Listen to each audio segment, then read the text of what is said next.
विज्ञान का पंडित रावण, आयुर्वेद, तंत्र और ज्योतिष का ज्ञाता। रावण अपने युग का प्रकांड पंडित ही नहीं, वैज्ञानिक भी था। आयुर्वेद, तंत्र और ज्योतिष के क्षेत्र में उसका योगदान महत्वपूर्ण है। इंद्रजाल जैसी अथर्व वेद मूलक विद्या का रावण ने ही अनुसंधान किया। एक समय राजा रावण अश्विनी कुमारों से औषधियों के संबंध में कुछ विचार विनिमय कर रहे थे। वार्ता करते करते रावण का हृदय अशांत हो गया। रावण ने कहा कि हे मंत्रियों, मैं भयंकर वन में किसी महापुरुष के दर्शन के लिए जा रहा हूँ। उन्होंने कहा कि प्रभु, जैसी आपकी इच्छा, क्योंकि आप स्वतंत्र हैं, आप जाइए, भ्रमण कीजिए। राजा रावण मंत्रियों के परामर्श से भ्रमण करते हुए महर्षि शांडिल्य के आश्रम में प्रविष्ट हो गए। ऋषि ने पूछा कि कहो, तुम्हारा राष्ट्र कुशल है? रावण ने कहा, प्रभु, आपकी महिमा है। ऋषि ने कहा कि बहुत सुंदर। हमने श्रवण किया है कि तुम्हारे राष्ट्र में नाना प्रकार की अनुसंधानशालाएं हैं। रावण ने कहा, प्रभु, यह सब तो ईश्वर की अनुकंपा है। राष्ट्र को ऊंचा बनाना महान पुरुषों व बुद्धिमानों का कार्य होता है। मेरे द्वारा क्या है? वहां से भ्रमण करते हुए कुक्कुट मुनि के आश्रम में राजा रावण प्रविष्ट हो गए।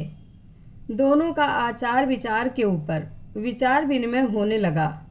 आत्मा के संबंध में नाना प्रकार की वार्ताएं प्रारंभ हुई तो रावण का हृदय और मस्तिष्क दोनों ही सांत्वना को प्राप्त हो गए।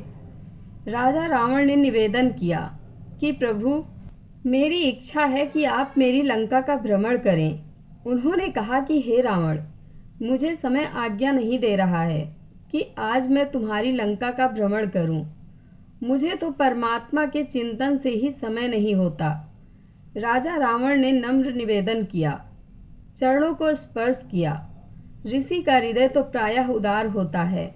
उन्होंने कहा कि बहुत सुंदर, मैं तुम्हारे यहाँ अवश्य भ्रमण करूँगा। दोनों महापुरुषों ने वहाँ से प्रस्थान किया।